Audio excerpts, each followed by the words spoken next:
Alright guys, excuse the mess again. I'm going to talk to you guys today about a trash trainer. This is actually my second video, so I apologize if I keep saying the word again. So I'm going to talk today about an IND trash trainer. These task trainers I make actually at the center. We use the silicone products. They're mixed in the middle of it. We put pigmentation. You have a muscular layer, a fat layer, and a skin layer. In the middle of them, there is a paintball. The reason we use paintballs is mostly because these things are in storage for a little bit, depending on like how often people request them. In the sense of using this for sensory perception for a rehabilitation kid, it's more of like an education tool, and that's essentially why I make them. For example, this would be used to teach a child as to why he's in rehab for so long, whether it's for wound care or if it's for let's say he had an abscess in his foot that require him to not move for a long period of time and then once again start again. It does touch several senses. You have the touch sensor, as you could usually when it comes to an infection, the middle area is naturally harder, and it helps with the sensory as well because the areas are squishy. It does take some of that realism away, and it makes a kid more comfortable. When it comes to sound and hearing, with these specifically, that there's a paintball in them, and when you lance the paintball, you will hear a crushing noise, which is sometimes common when it comes to abscesses.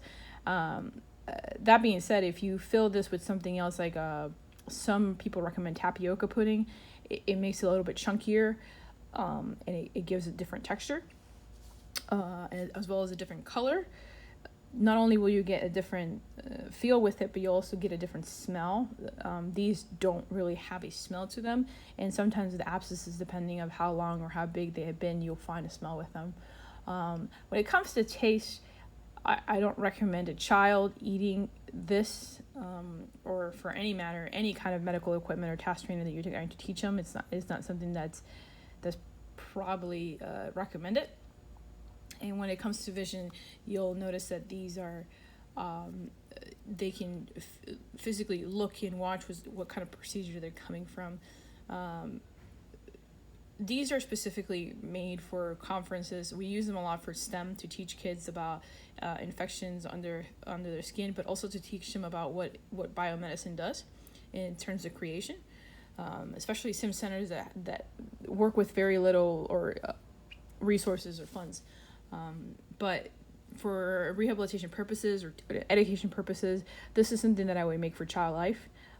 They can come in with a nurse or a doctor, and they will go and walk the kid through the procedure, and just because you can make it spit out anything you want, that makes the kid more comfortable.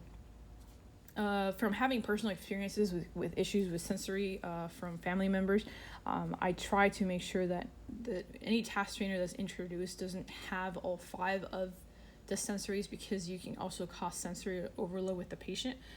So we always try to keep that in mind. So a patient in rehab is just providing education for them to know what happened and why this shouldn't happen in the future. Or in another situation, if this is a procedure that has to be done and the patient's very adamant about not doing it, you can easily show them in an easier manner, or you can even let them do it themselves, so they see the simplicity of the procedure. So if any questions arise, please feel free to send me a message, and I will help you guys to the best of my abilities. In the next video, you'll actually see me popping the pimple, so you can see how the task trainer works itself and the simplicity of it.